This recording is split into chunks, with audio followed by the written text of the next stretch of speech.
hätte, könnte, sollte, müsste, dürfte, würde. Hast du diese Formen schon einmal gehört? Hi, mein Name ist Sophie. Ich bin deutsche Muttersprachlerin und zertifizierte Deutschlehrerin hier bei Home Studies. Heute möchte ich mal wieder mein Wissen mit euch teilen. Und wie ihr es vielleicht schon gehört habt, geht es heute um den Konjunktiv 2. Ein wirklich nicht so einfaches Thema. Aber ich habe die wichtigsten Informationen für euch kompakt in einem Video zusammengefasst. Lasst uns anfangen. Okay, dann lasst uns starten. Die Frage Nummer 1 ist, wann benutzen wir den Konjunktiv 2? Wir benutzen den Konjunktiv 2 für irreale Bedingungen, benutzen den Konjunktiv 2 auch für einen Wunsch oder für einen sogenannten irrealen Wunsch. Und wir benutzen den Konjunktiv 2 für irreale Vergleiche. Wir starten mit den irrealen Bedingungen. Was ist das? Zuerst zeige ich eine reale Situation. Eine reale Situation ist zum Beispiel, ich arbeite und ich verdiene Geld. Das ist real, das ist die Realität, okay? Wir sehen also, die Verben sind ganz normal konjugiert im Indikativ. Jetzt zeige ich die irreale Situation, also die irreale Bedingung. Wenn ich nicht arbeiten würde, würde ich kein Geld verdienen. Wir sehen hier, dass der Satz mit wenn eingeleitet ist. Und Sätze mit wenn beschreiben einen Bedingungssatz, also eine Art Kondition. Und in diesem Fall ist die Bedingung nicht real. Das heißt, wir sehen hier, eine irreale Bedingung ist keine reale Situation, aber wir versuchen, uns die irreale Situation vorzustellen. Und dafür benutzen wir in den meisten Fällen würde plus den Infinitiv für den Konjunktiv 2. Was bedeutet das konkret? Wenn ich nicht arbeiten würde, würde ich kein Geld verdienen. Für die meisten Verben im Konjunktiv 2 benutzen wir genau diese Struktur. Das bedeutet würde konjugiert für das Subjekt, so ich, und das Hauptverb im Infinitiv. Würde ist die Konjunktiv-2-Form von dem Verb werde, also ich werde zum Beispiel. Wir schauen uns jetzt die Konjugation von werden im Konjunktiv 2 an. Ich würde, du würdest, er, sie, es würde, wir würden, ihr würdet und sie würden. Das bedeutet, für die meisten Verben auf Deutsch, also arbeiten, singen, kochen, lachen, tanzen, reisen, benutzen wir im Konjunktiv 2 würde plus den Infinitiv von unserem Hauptverb. Schauen wir uns also ein anderes Beispiel an. Die reale Situation ist, ich lebe in der Schweiz, ich lerne Deutsch. Und jetzt die irreale Bedingung. Wenn ich nicht in der Schweiz leben würde, würde ich kein Deutsch lernen. Das ist nicht die Realität. Wir stellen uns das Irreale vor. Und deswegen benutzen wir den Konjunktiv 2, also würde plus Infinitiv. Würde leben, würde lernen. Das bedeutet also, dass wir im Deutschen, wenn wir den Konjunktiv 2 benutzen, meistens würde plus Infinitiv verwenden, um einen Satz zu bilden. Aber Achtung, wir haben gerade gesehen, dass würde die Konjunktiv-2-Form von werde ist, also würden, werden. Es gibt natürlich auch Konjunktiv-2-Formen für alle anderen Verben, aber nur bei den Verben haben, sein und den Modalverben benutzen wir auch die alte Konjunktivform. Ich zeige euch jetzt, wie diese Formen aussehen.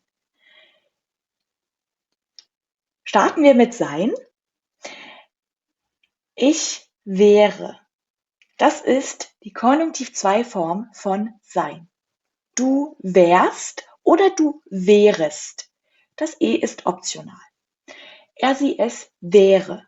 Wir wären. Ihr wärt oder ihr wäre und sie wären. Weiter geht's mit haben. Ich hätte, du hättest, er, sie, es hätte. Wir hätten, ihr hättet und sie hätten. Auch die Modalverben haben ihre eigene Konjunktivform, die wir immer noch benutzen. Und die sehen so aus. Ich müsste, du müsstest, er, sie, es müsste, wir müssten, ihr müsstet und sie müssten. Und diese Endungen, also E für ich, est für du, e für er, sie, es, en für wir, sind identisch für alle Modalverben. Das schauen wir uns an. Ich sollte, du solltest. Er, sie, es sollte, wir sollten, ihr solltet, sie sollten. Dürfen. Ich dürfte, du dürftest. Er, sie, es dürfte, wir dürften, ihr dürftet, sie dürften. Und das gilt natürlich auch für können und wollen. Jetzt haben wir gesehen, was eine irreale Bedingung ist und wie wir den Konjunktiv 2 benutzen. Als nächstes kommen wir zu den Wünschen oder den irrealen Wünschen. Auch für einen Wunsch benutzen wir den Konjunktiv 2. Ein Wunsch ist zum Beispiel das: Ich wäre jetzt gerne am Strand. Das ist ein Wunsch von mir, eine Idee, die ich wirklich möchte. Ich bin im Büro, ich arbeite und ich sage, ach, ich wäre jetzt gerne am Strand. Oder sie hätte lieber ein großes Haus als eine kleine Wohnung. Das ist ihr Wunsch. Aktuell hat sie eine Wohnung, aber sie hätte lieber ein großes Haus. Oder wir würden am liebsten in Italien leben. Das ist unser Wunsch. Am liebsten würde ich in Italien leben.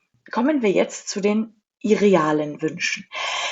Ein irrealer Wunsch kann das sein: Wenn wir doch jetzt nur am Strand wären. Oder würde er nur in Italien wohnen? Was ist der Unterschied? Ein normaler Wunsch hat meistens ein Ziel. Also er soll zu der Realität werden. Ein Wunsch ist etwas, auf das wir hinarbeiten. Wir haben ein Ziel, möchten, dass dieser Wunsch zur Realität wird. Bei irrealen Wünschen ist es so, dass sie kein richtiges oder echtes Ziel haben. Wir sagen diese Sätze oft in expliziten Situationen, um eine Art Intensität auszudrücken oder in bestimmten Kontexten. Aber diese Wünsche haben kein richtiges Ziel. Sie sollen nicht wahr werden, sollen nicht zur Realität werden. Diese irrealen Wünsche benutzen wir oft in einer spezifischen Situation. In dieser Situation wollen wir unbedingt in Italien sein. Und dann kann ich sagen, wäre ich doch nur in Italien. In der Schweiz ist das Wetter so schlecht. Ich wäre jetzt am liebsten in Italien. Aber das ist kein realer Wunsch, der irgendwann echt sein soll. Und bei Wünschen mit dem Konjunktiv 2 benutzen wir immer in unseren Sätzen gerne, lieber oder am liebsten. Ja, also ich wäre gerne am Strand, sie hätte lieber ein großes Haus als eine kleine Wohnung oder am liebsten würden wir in Italien leben. Bei irrealen Wünschen benötigen wir immer doch, nur, bloß oder doch, nur. Denn diese Partikeln helfen uns, eine Intensität zu zeigen. Und irreale Wünsche starten entweder mit wenn oder auch mit dem Verb im Konjunktiv 2. Ja, auch das Verb kann hier in Position 1 stehen. Und jetzt kommen wir auch schon zu unserer letzten Kategorie. Wir benutzen den Konjunktiv 2 also auch für irreale Vergleiche. Was ist ein irrealer Vergleich? Das ist ein realer Vergleich. Ja? Dieser Strand sieht so aus wie ein Strand in der Karibik. Ich sehe einen Strand und ich sage, dieser Strand sieht so aus wie ein Strand in der Karibik. Ein irrealer Vergleich ist das. Dieser Strand sieht so aus, als ob er ein Strand in der Karibik wäre. Ich bin mir nicht sicher. Es kann sein, es kann aber auch nicht so sein. Wichtig ist für irreale Vergleiche, dass wir unseren Vergleichssatz, also diesen Satz, in dem wir einen Vergleich machen, immer mit als ob anfangen und der Konjunktiv 2 am Ende von unserem Satz steht. Ja, dieser Strand sieht so aus, als ob er ein Strand in der Karibik wäre. Oder du siehst so aus, als ob du nun den Konjunktiv 2 verstanden hättest. Schalte nicht ab, denn es folgt jetzt gleich direkt ein Video zum Konjunktiv 1. Ja, es gibt auch einen Konjunktiv 1, deshalb bleib dran, schau es dir an, damit du zum echten Experten, zu einer echten Expertin wirst und den Konjunktiv 2 und den Konjunktiv 1 perfekt beherrschst. Bis bald.